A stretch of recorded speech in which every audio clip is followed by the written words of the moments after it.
doing a little bit of wrenching on the Chrysler 300. Basically, what we're going to do, the passenger side fender was missing when I bought the car. I do have one sitting right behind me, and I also have a new inner fender and a bumper to replace these damaged pieces. I want to reuse this inner fender, Henry. And basically, they didn't do a very good job of removing. I don't know what they did, but it's bent here.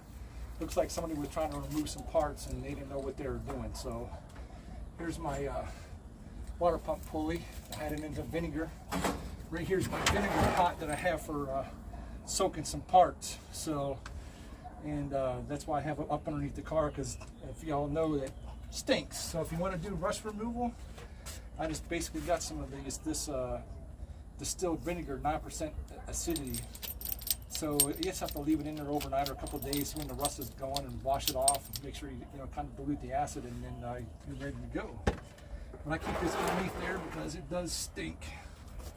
And like I said, we're going to get this removed. I'm going to straighten this out because I want to really put the original one back on the car. So, Henry. So the only thing that really needed for this one is really a 9/16 and a ½ inch socket. That's all I really needed, just for tools right here. 9/16 and ½ inch. I got my bolts here, and let's see if I got the 9. That's the half. So I got 3 more bolts to take off here, and I'm going to take this inner fender off.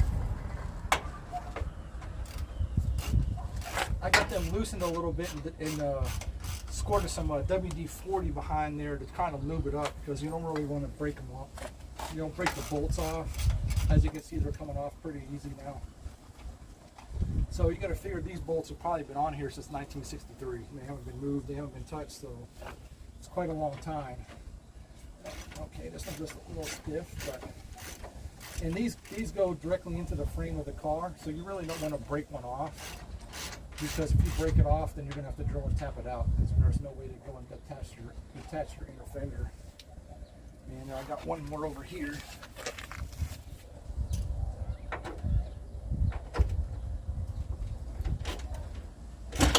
Ouch.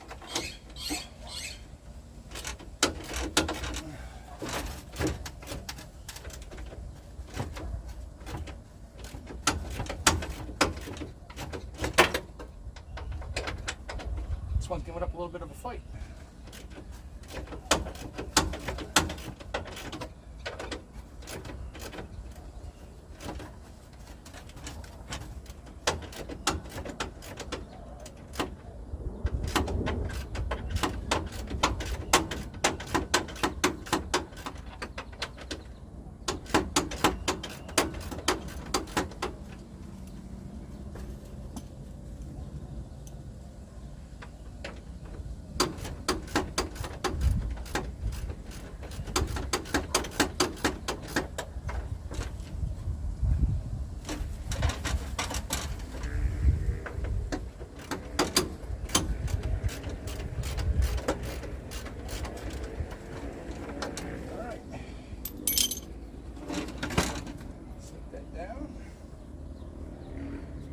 And there would be bolts, and they have already broken some of the bolts off up here, across the top of the fender, and down the side, and down here.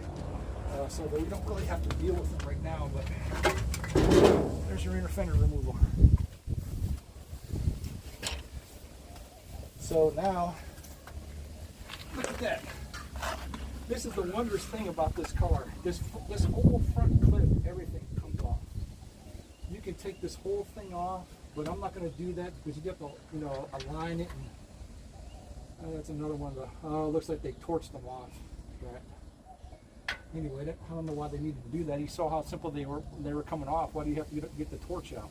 So, but yeah, see how easy it is. Now look how much room I have to work on to pull the engine. Now on this side, everything's right there, ready to view everything. As you can see, it's all caked with dirt. I'll get a close-up view of that, but I think I'm going to end it, and I'll get a close-up view of the motor and see what we're dealing with. So, and 25 by 30 out.